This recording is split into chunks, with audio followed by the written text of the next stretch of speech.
I've been in practice for 36 years.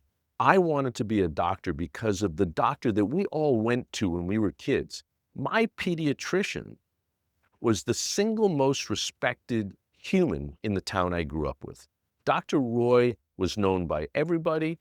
Everybody respected him. Everybody looked to Dr. Roy for the answers, not just about healthcare, but Dr. Roy was the source. I wanted to be Dr. Roy. When I went into practice, I finished my training in 1990, went into private practice, almost everybody was in private practice. Easily 3/4 of the ophthalmologists in the United States were in what we would recognize as the private practice of medicine, the kind of doctors that you went to see when you were a kid, the kind of doctors that you were still seeing in the 1990s. There have been some really, really devastating consequences for healthcare in the United States from policies that were proposed that really were quite well-meaning. The Affordable Care Act, the Inflation Reduction Act, things that really on the surface looked like they were going to be really beneficial to all of us as patients. Again, I'm an old guy. I'm a patient now. I'm a washed up, kind of dragged out ex-football player. I have 2 new hips. Eventually, I'm going to have 2 new lenses in my eyes. I'm invested on the patient side.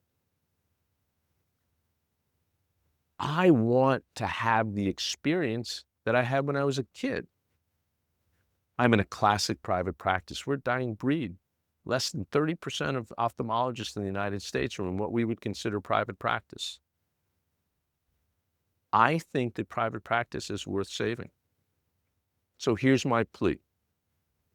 Here's my request. Here's my wish and here's my hope. It doesn't matter what kind of practice you're in if you're not in a private practice. You can be in private practice. You can hang a shingle. You can hang a shingle and go in solo practice. It can be done. You can join a group. You can go find somebody like me who's in the last 3 innings of the game, and they're looking for a relief pitcher to come in. You can do it. There are some things that would be really super helpful. I'm speaking to you from Washington, D.C., and it would be great if some of those things could be fixed at the legislative level. But I got to tell you, it's much more likely that it'll happen if you go into private practice. So whether you're coming out of your fellowship, congrats, welcome aboard. Coming out of your residency program, you're not going to do a fellowship, congrats, welcome aboard. Maybe the practice setting that you're in is a more corporate practice, or maybe you're in an academic practice and there are things that you think that you can do better, that you can achieve more for your patient in a private setting. Come on out. Hop on board. Fasten your seatbelts, man, because it's a wild ride, but you can do it. Everybody in the country will be better for it, not just in ophthalmology.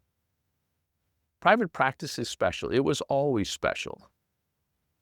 It should never have gotten to the point where somebody like me should be trying to convince somebody like you to join me. But that's me. I'm here. I'm making the ask. This is my big issue, Tom, and thanks for letting me share it.